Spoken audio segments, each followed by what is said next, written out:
Alright, what's up, guys? It's your boy Chris here. I wasn't going to do this video. I didn't want to waste my time on the situation because it's been talked about the death. But since it has been the running thing in wrestling news this week, I'm going to talk about the Sasha Banks Naomi situation and the walkout on Raw that they did from the standpoint of professionalism. Because apparently, some of y'all out there have no idea what the hell it is or how it connotates to life. Being a professional means like you're hired to do a job and you do it to the best of your ability. If you're going to leave that job, you leave the right way. You don't just walk out on your job. If you walk out on your job because you get upset about something, you will not have that job anymore in the real world. Like in wrestling, I guess things work a little bit differently where they don't just fire you. You got to kind of go through some stuff before they eventually let you go. But the statement that WWE put out about the whole thing was pretty much them being sick of Sasha Banks' shit. She has not the first time she's acted unprofessional and done shit where they gave her time off to get her shit together and she took an extra 4 months to do so after they gave her like 2 months off. Like she just didn't come back, and it's like she shouldn't have had a job then. And now she's dragging Naomi out into her bullshit because she's not getting her way. She had a meeting with Vince. Vince told her, like, nah, we're going to do what's like with our original plan. That should have been the end of it because he's the guy that signs the paychecks. And this goes to another thing I'm going to get to in a second that happened a while back, and I'm going to bring it back to that in a second. But the key here is professionalism. She didn't get what she wanted, so she grabbed her shit and left. Like, again, if I do that at my job, I don't have a job anymore. Like, if you do that, you don't have that job the next day. You're just gone. They fire your ass. Like, I mean, professional wrestling is the only business where like they don't fire you outright for that shit. And before anybody says it, it's not a race thing. It's not because she's black that people are pissed. Like, you have to look at it from the standpoint of the people they were supposed to work with. Them doing that walkout fucked over like two of their coworkers who were expecting a payday that day. Dewdrop and Nikki Ash were supposed to be in that match, that six-way match with Becky and Asuka and Sasha and Naomi, and they got screwed out of a main event spot on a nationally televised show. Like, put yourself in their shoes. How do you think they fucking felt? You think they're happy they lost out on a possible paycheck?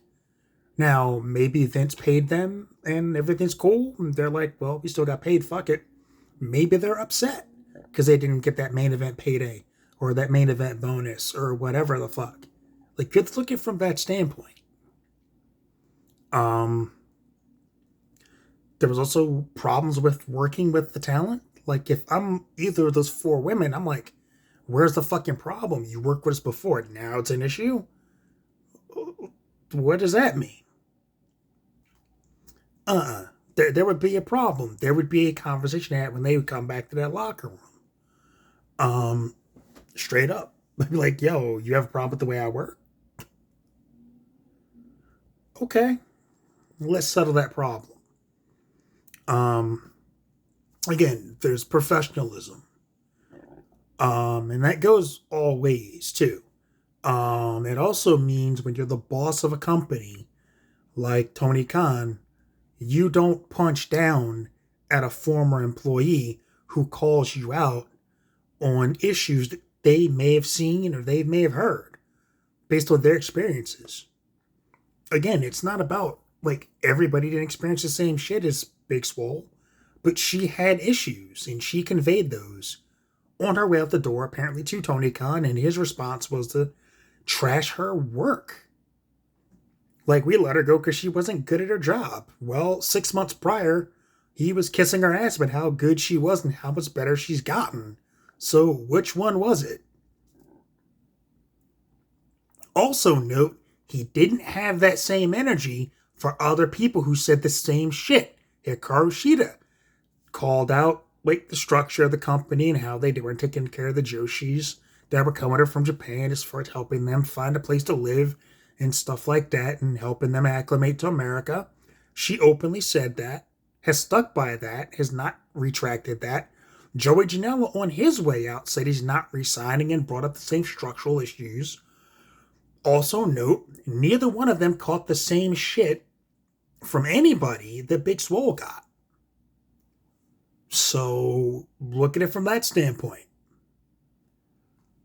Y'all don't keep the same energy for people. And before anybody says it, back to professionalism.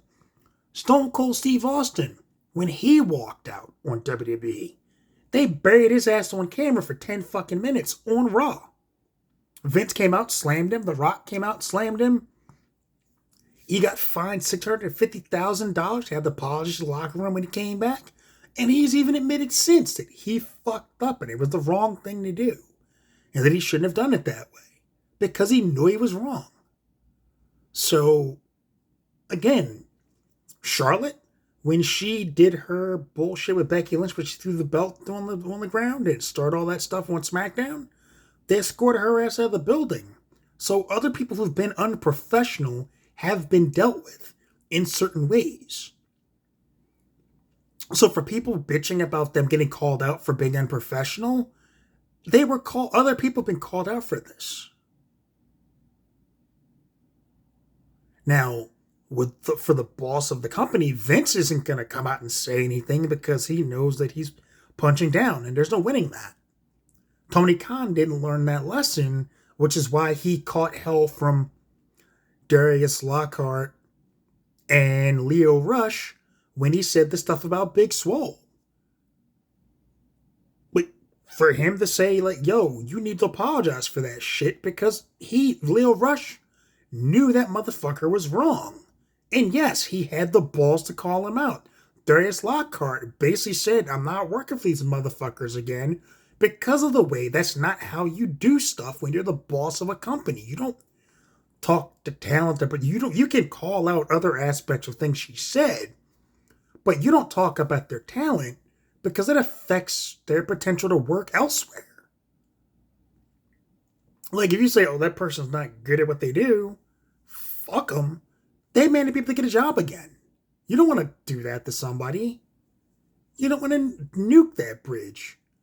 You don't want to that's not the way a boss in a company should handle themselves. And as I said previously when I talked about this, if I ever worked for a company where my boss talked shit about somebody that worked underneath him, in the way that he did about Big Swole, if I worked for that company, I would quit on the spot. I would resign effective immediately. Because I wouldn't work for that company. I wouldn't stay. But again, that's not just leaving and walking out, just handing over my belts and walking out. That's me telling him, like, yo, I'm quitting. Effective now, here's why. Sasha Banks and Naomi didn't do that. They didn't quit. They didn't put in like an official notice or say, yo, I'm done, I quit, and walk out. They just put the belts on the desk and walked out. Or if they did do that, then it hasn't been explained or hadn't been said that they quit. They've changed their Twitter profiles to their real names. Their stuff's been removed from WWE's website. And they've been suspended indefinitely, which, if they fire Sasha Banks in this next round of releases that's apparently coming, it wouldn't be shocking if she's on that list. Naomi may get cut too. Oh well, you walked out. Even Mustafa Ali, he's back now and he's kind of eating his plates of like shit. Like, this is for that walkout. You're going to job until your contract runs out. You know, you're going to eat pins. You're going to eat a ton of pins until your contract runs out. We're not going to do anything with you. You basically walked out, sat at home, and cried about your position and how you're being used. After we said we're going to use you a certain way, you didn't like it, you went home, You came back because you realized you needed the money, and now we're going to do this. So if they decide when they come back, whenever that is, if they come back, expect Sasha Banks to not to be eating a ton of pins. Expect Naomi to be eating a ton of pins again for walking out. It will happen if they come back, if they're allowed to come back. Because I don't think Vince is worried about AEW the way that people think. Though they're not going to come because they'll go to AEW. I don't think he gives a shit. I don't think he gives a shit. Clearly, he didn't care about letting Daniel Bryan go to them not re-upping. He wasn't worried about Moxley going because those guys will eventually come back. Moxley said as much. Like, hey, if the money's right, I've got a baby at home. If the money's right, oh yeah, I'll go back. Jericho got himself in really good shape and his contract's apparently coming up. Just saying. Like, dude hit the sit-ups and didn't look all flabby and out of shape. There's a reason for that. It's because he's about to get paid by somebody that's not Tony Khan. The only people in the wrestling business that have likely burnt bridges with Vince are CM Punk, understandably so, because he feels like they did him wrong and he got sick working for them, and he doesn't want to go back, and Ryback because he's a fucking idiot who doesn't care if he goes back because he's a fucking moron who can't shut the fuck up and not say stupid shit about the man's dead mom. What the fuck were you thinking saying that shit, dude? Like, what? Why would you say any of that? Like, he's on a list of people that, like, he's on the list, like, never, like, call that dude about coming back. Like, we're not bringing him back, like, ever. He's on a list of, he's fucking crazy, don't do it. Apparently. But yes, professionalism applies to everybody in a company. Whether you're a fucking worker and you walk out, you're unprofessional and you should be called out for that shit. Or for the boss of a company who shouldn't be punching down at a former employee for offering critiques about things they experienced or saw working for you. You shouldn't do that. It's beneath you to do that as a boss. It's unprofessional for the owner of a company to do that. You signed the checks, bro. What are you doing? Like, talking about somebody's paid work ability. Like, you don't do that. Like, at my last job, if the CEO talked shit about me and I found out about it, it would probably, like, you don't do that. I was in a very nasty email like, yo, dude, what the fuck is your problem? Like, however the job ended is however the job ended, but I wouldn't expect him to, like, trash me as an employee. I would expect anybody I've ever worked for to trash me as an employee. Because that's not how you do business. If someone's, like, not rehirable, that's all, like, someone calls for a reference, like, yeah, would you hire him back? No. Okay. That's all we need to know. Or something like that, if that's the case. There may only be, like, one or two jobs where that's the case, where they wouldn't hire me back, but those are different situations. A lot of them are closed. Most of them are closed and no longer open or got bought out or closed up. But that's the thing. Like, there's a way to go about doing your stuff.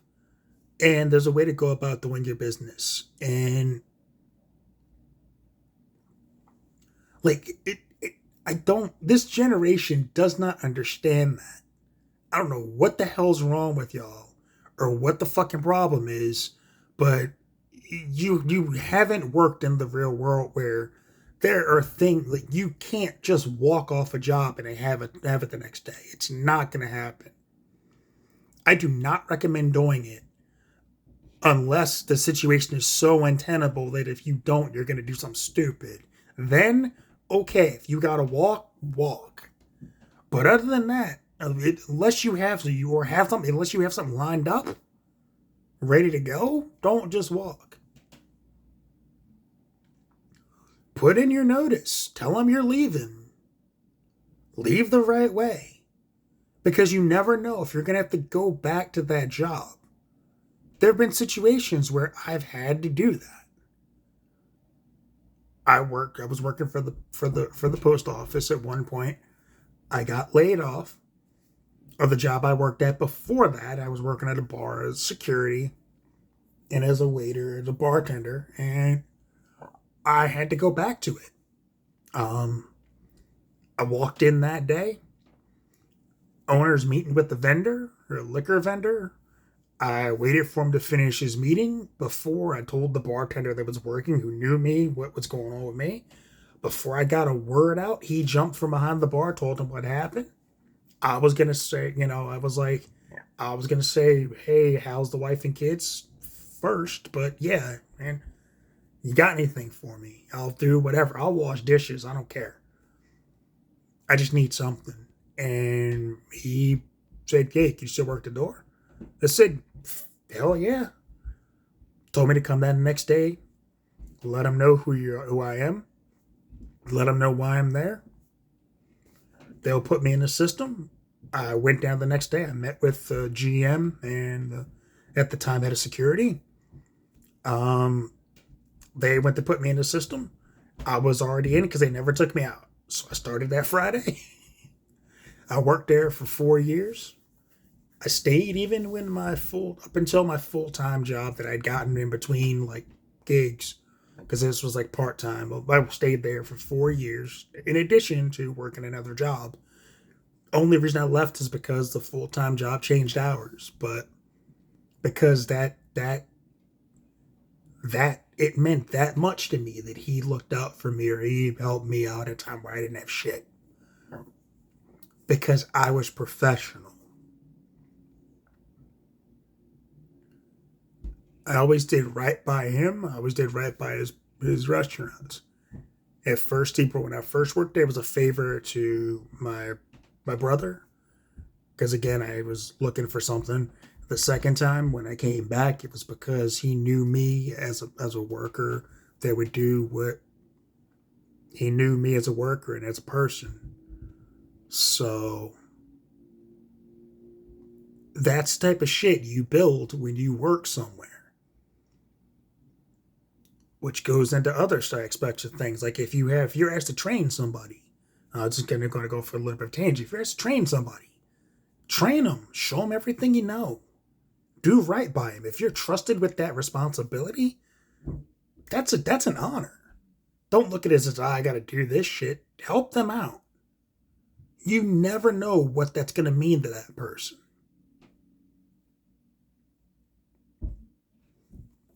There was a guy I was working with at this full-time job I was working at the time. I was at to train him because he was getting promoted to doing what I did. But he was moving to a different location. I showed him everything I knew. Same thing with his girlfriend who also worked there. Trained them up, both of them. To this day, every time I see him, they still thank me for what I did.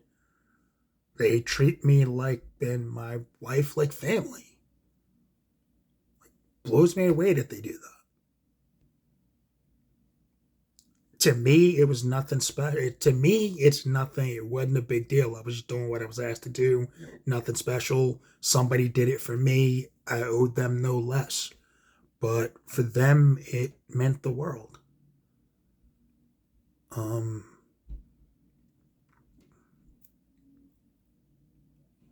If everybody had that mentality, work would be different. Work would be a better place for everybody. Instead of catching an attitude about stuff or training somebody, like there was, what's her name? Amber Moon had that problem. She did an interview with Chris Van Vliet where she had a problem with training people. Like, why would you have a problem with that? You're being trusted to show people what you know, to give your knowledge to people. Why would you have a problem with that? It's a job where they're trusting you to do that. Maybe only for a little bit while you're hurt or recovering from an injury. Like, take that step. It could lead to other things once your in-ring career is over. Like, you could become a trainer working for them. You could have a job for life. Look at Regal. He worked for WWE for like 20 something years. He worked as an on camera talent for like the last 10. He spent the last 10 in development, helping guys train. Like, look at what he did. Guys like Road Dogg, guys like Shawn Michaels, guys like who come in every now and then, like Kevin Nash and X-Pac, like Billy Gunn, like those guys transitioned into those roles. The Dudleys own a training school.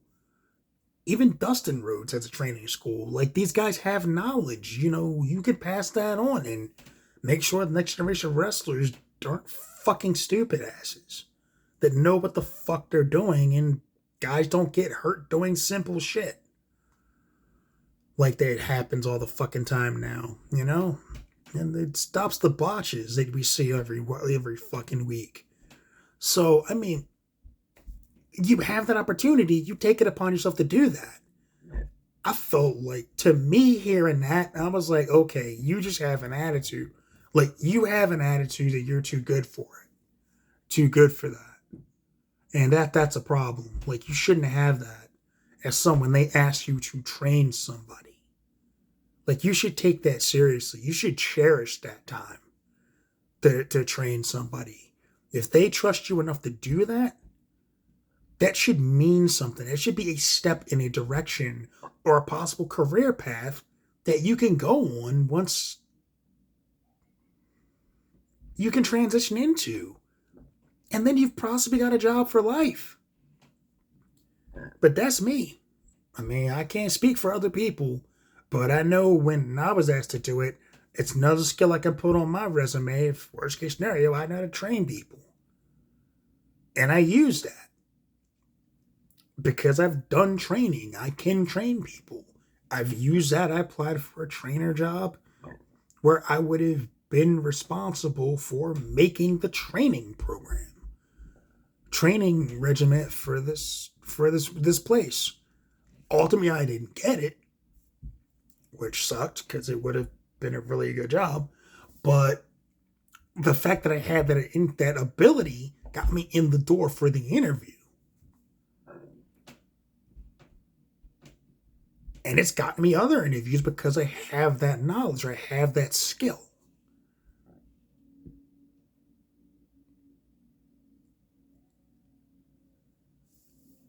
But again, like any opportunity you have to give that, or learn a new skill, or take that skill, or take that ability that you don't think you may have, because I didn't think I was a good trainer.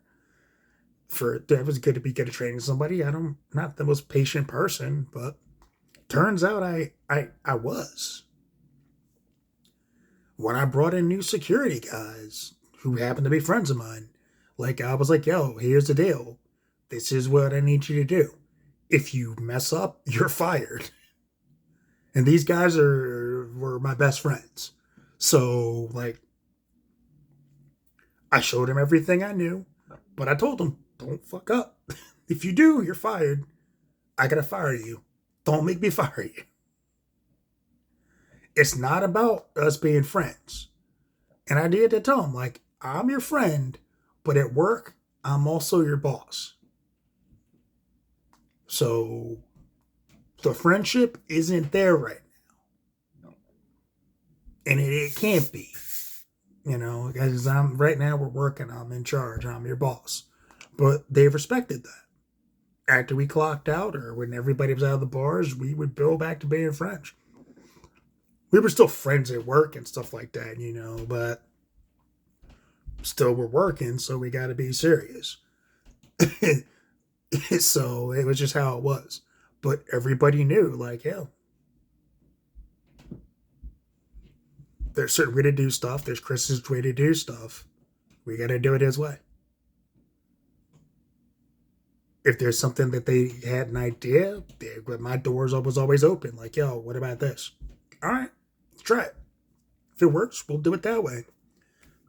If it doesn't, we're not. That's another lesson. Be flexible when you're in leadership. Always listen to your people, or at least give them the benefit of the doubt. If you can. If you ultimately can't do what they're asking you to do or what they're asking you for, then tell them, be straight. Like, apparently Vince thought about what they wanted to do and said, no, I want to do what we're doing. We have plans. So that's how that all went. So I just wanted to do this video about professionalism because I feel like it's something that people don't understand what it means to be professional on a lot of levels. And I think it's a lot of it's because like a lot of people don't have real jobs or haven't worked in the real world where you have to be professional, or don't have the ability to understand like there's certain things you don't do as a professional, either from an employee standpoint or an employer standpoint, that there are certain ways to go about handling your business. And I feel like that's been forgotten about. And that's kind of a big deal. Especially this past week. And it goes, like I said, it goes back to that whole thing with Tony Khan and Big Swole, that whole situation where it was unprofessional for him to do what he did. Maybe she shouldn't have said what she said too, but she did, and she was coming from a place of wanting to see them improve on certain things. It's understandable. Like, she experienced certain things and she talked about it. People focused on the diversity part of it, but she brought up the structure in AEW too, which other people have brought up. Sheeta brought that up, and Janela brought that up in his last interview before he left. They both brought up the structure in AEW and how Chavo Guerrero too, where he was trying to call Tony Khan and wasn't getting called back. Wouldn't return his calls. He was basically ghosted him. Like, you don't ghost a guy who works for you, who's trying to find out, hey man, I just saw that my profile's been taken off the website. Is there something going on with the website? Like, what's up here? Like, what is going on? Did you fire me? And then they don't talk to him? That again, unprofessional. And again, for the boss of the company to not pick up his phone, like, that's kind of, or not call him back, that's a little sketchy. That's sketchy. So those are my thoughts on that. Like I said, I pretty much, as far as Sasha and Naomi go, if Sasha gets fired, I won't be shocked whatsoever. This is not her first rodeo of doing something like this. I'm pretty sure Vince is tired of it at this point. He will probably send her packing, like kick her to the curb. Naomi maybe might get fired, maybe might not get fired. Who knows? And maybe a while before we see either one of them, if they do, are allowed to come back. But based on that statement that they put out initially, and the way they handled it on Friday, I think Vince is kind of over the Sasha Banks experiment, and like I think he's upset. I think he's done with it. Again, just my opinion. I could be wrong. Truthfully, I hope I'm wrong about that because I like Sasha Banks. I think she's one of the best workers I have. I hope they don't fire her. On a personal standpoint, I like her as a wrestler. I think she's incredibly talented. I think she's great at what she does.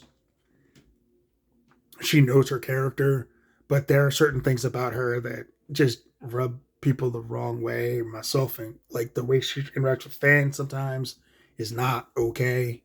Like, I think Shane Douglas said it best. Like, when someone like, or Bubba Ray Dudley said it, like, when fans are bugging you at an airport, like, enjoy that, because when they stop, that's when it's over.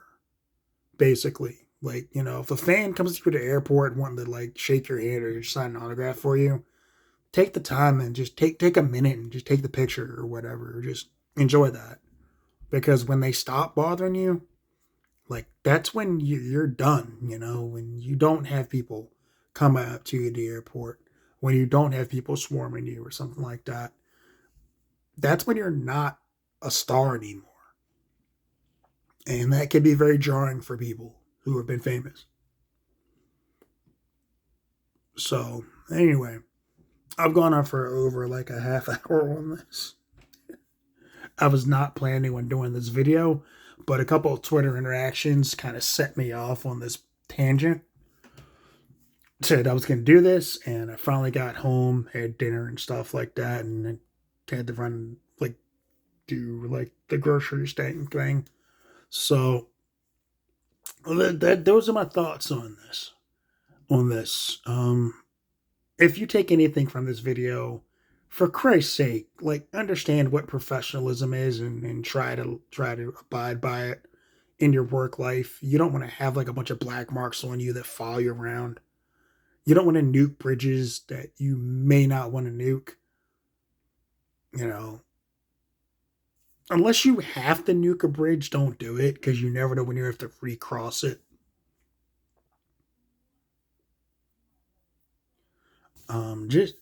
Just understand what being a professional is and try to do it as best you can. If someone asks you to train somebody, don't be a dick about it. Just help that person out. Someone had to help you, right? Pay it forward. If you're a boss, don't shit talk a former employee or talk down to somebody. It's beneath you, for fuck's sake. Have some respect for yourself as a boss or as an owner. Talking down to an employee, it's beneath you. Don't do that shit. It's weak. Anyway, that's all I've got.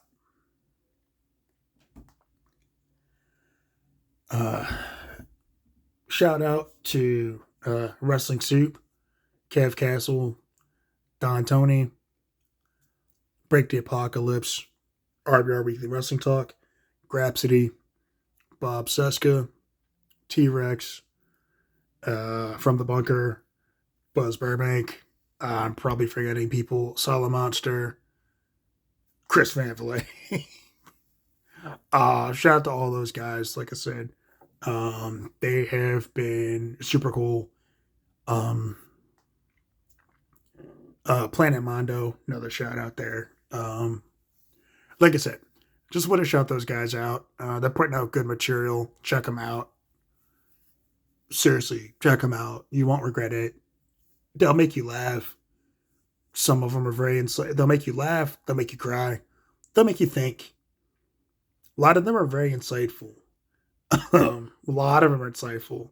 You get a lot of information. Some of them are just really good interviews. Like Chris Van Vliet, probably one of the best interviewers in the business.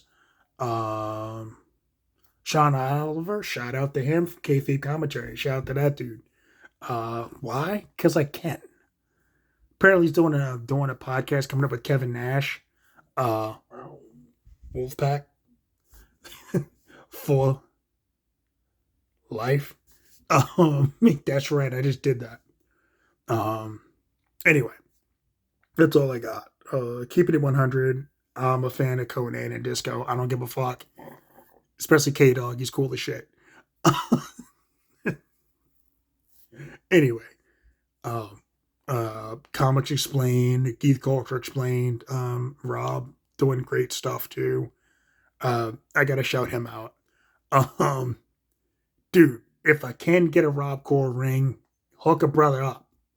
Been trying to get one forever. I don't know how I'm gonna get it. I don't know how to do it. Hook a man up. I need a Rob Core ring in my life. Anyway, that's all I've got. The usual suspects among my friend crew. You already know who you are. To my favorite friends, sorry for all the language. Actually, I'm not. It's my channel. If you don't like it, don't watch my videos. Anyway, take care of yourselves. Take care of each other. Peace.